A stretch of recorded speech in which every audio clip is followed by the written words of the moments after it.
তোর সন্তানকে মা হয়ে তোকেই রক্ষা করতে হবে। তুমি আছো তো মা? তুমি আমার পাশে থাকবে তো? এই মেয়ে যে তোমায় ছাড়া, তোমার আশীর্বাদ ছাড়া কিচ্ছু করতে পারে না। আছি তো, তোর বিশ্বাসে আছি, তোর ভরসায় আছি।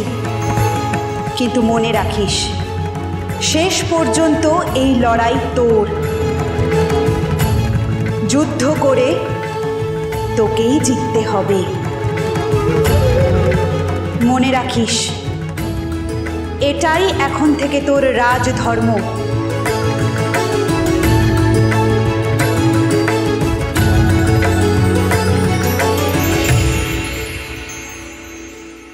জয় মা ভবানী।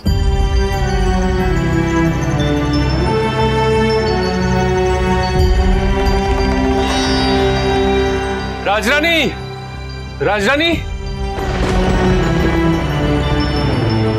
মা,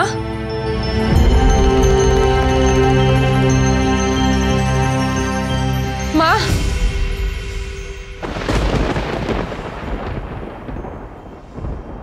রাজরানী, রাজরানী, আপনি তো আমাকে খোঁজ রাখতে বলেছিলেন। আমি তলে তলে সব খবর রাখছিলাম, মহল থেকে কে কখন বেরোয় না বেরোয়।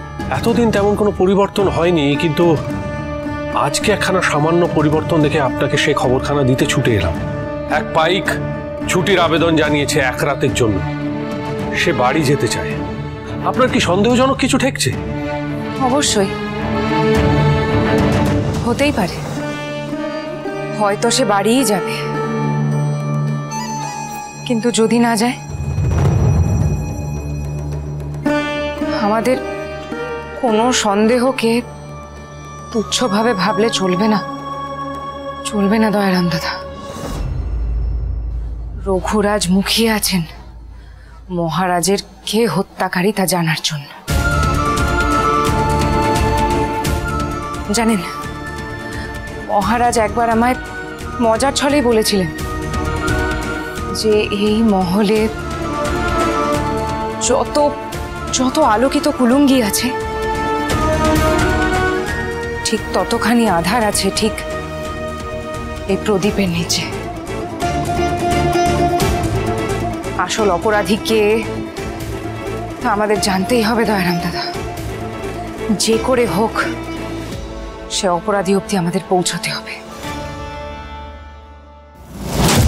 দেবী প্রসাদ,